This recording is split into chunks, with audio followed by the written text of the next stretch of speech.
Well, this is certainly my most entertaining video yet. I got a bit lied to, and I thought I'd give it a go. Plus, it was too late by the time I found out. Stick around to see what I'm on about.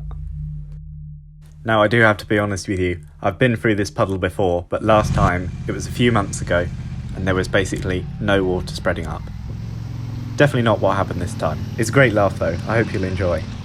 I'll just rewind things and take you back to the start.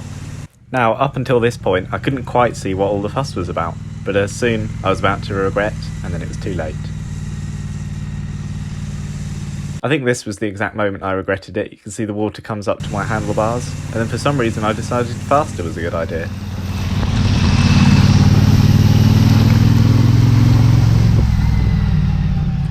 It's safe to say that was a great laugh. The bike did overall well, still looks shiny. There is a lot of protectant spray on there, so in theory all the dirt has just slidden off. Plus that was mainly just water and mud at the bottom. I'll give you a good look at the bike here, you can see it's steaming off. And then it dawned on me, I had to turn around and go back through it again to get home. Stick with me. And for anyone who wants to see that again, here it is. What I'll do after this, I'll get home, I'll take the gear off, and I'll show you how well the waterproofs did. Except of course you may have seen, I forgot to put the waterproof trousers on. Sort of defeated the object of this video. Anyway, I hope you found it funny too.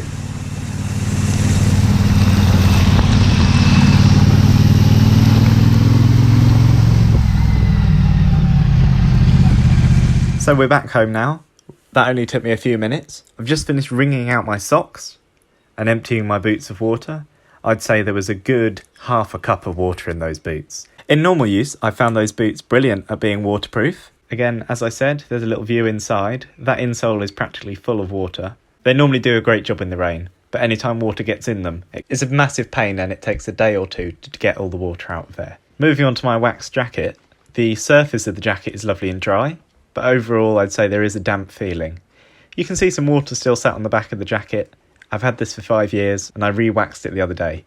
It's done a brilliant job, but again, I think most of the damp water is what came up and over. Remember that camera was mounted on my chin. Just having a look at my jumper that was underneath my jacket. There's the standard patch on the centre of the chest. This is where water has come through the zip, and the bottom of the jumper sticks out below my jacket. I didn't really think this bit through, but that's why it's so wet down there. Overall though, shoulders dry, most of the chest is dry, and all the arms except your sleeves are dry as well.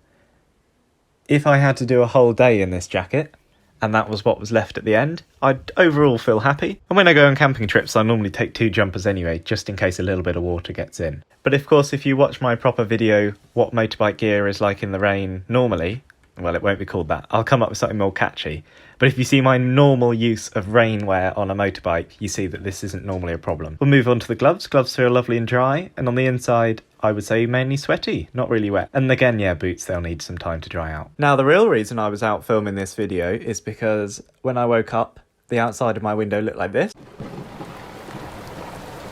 And I thought the sensible thing, which is, wow, I should really put my waterproofs on and go for a motorbike ride. My plan was to show you how the bike handles in the rain. So if you stick around, that video is coming out next, or it might be coming out now, I don't know, haven't decided.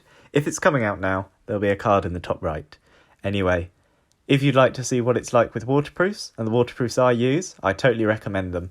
And again, that wax jacket did a brilliant job until I went through that huge puddle. I will actually be wearing the waterproof trousers as well, but as you might be able to see between the difference between this clip and this clip, the rain had stopped and I decided it was time to take the waterproof trousers off. It was only by chance I got stuck in this big puddle. It was something I didn't exactly sign myself up for, but there we go. I hope you've enjoyed this video, and if you haven't subscribed already, please do. It helps me out so much. But this channel's growing, and hopefully you can be part of it. So feel free to comment below, and I hope to see you again soon. Thanks for watching.